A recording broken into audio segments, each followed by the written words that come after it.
we have seasons of our life. 0 to 21 is springtime. It's easy to grow. Even if you had to work like I did to help your family, still, if there was a war, I wasn't going to war yet, right? You're being fed information, being supported.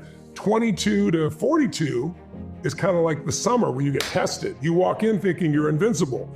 You're 21 years old, you're gonna be President of the United States, you're gonna be a multi-billionaire, and you're gonna have 100 relationships simultaneously, and everyone's gonna be happy.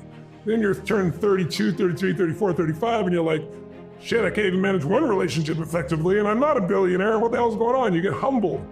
But you're the soldier of society. If during that time, 22 to 42, there's a war, you're going to war. Not the people younger and older, right?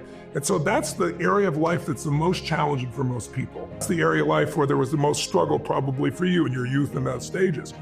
You get to 43 to 63, that's fall. That's the reaping time. If you worked hard in the spring and summer, you're gonna reap. That's like when it's a fall economy, everybody makes it. Somebody wants to give you a loan and because you got a pulse, you don't even have a job, they want you to buy a piece of real estate, they're willing to do it. We all know those days.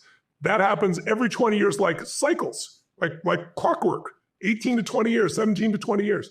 Then what happens? Then after reaping and having your most power, we're now at this stage of your life, how old are you now? 56. So at this stage of your life, my bet is you can do more with your pinky than when you work 20-hour days. You still work 20-hour days, but now you're producing that much more, right? Same for me. But when you get to that stage, you reap, or you weep in the fall if you didn't do the work in the early seasons. And you obviously worked. But I'm here to tell you, my dear friend, what's coming. Because I wouldn't have believed this.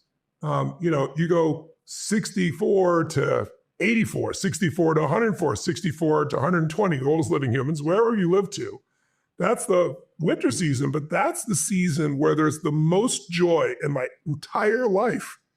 Because one, you have relationships that are people you've loved for 30 years, 40 years. I mean, there's nothing that comes close to that. You know who you are. When you're in 20s to 40s, maybe even 50s, you're still trying to prove to yourself or maybe others who you are. You get to this point and it's like, it's not that you don't care, but you don't give a shit. It's like, I know who the fuck I am. And I'm not here for everybody. I'm not the right style for it. I don't pretend to be. But I know my shit and you know your stuff. I respect you, respect me. That's cool. It's a different world. There's none of that push anymore. It's just, I want to serve. Instead of like giant mission statements I used to have, now my mission is really simple. How can I help?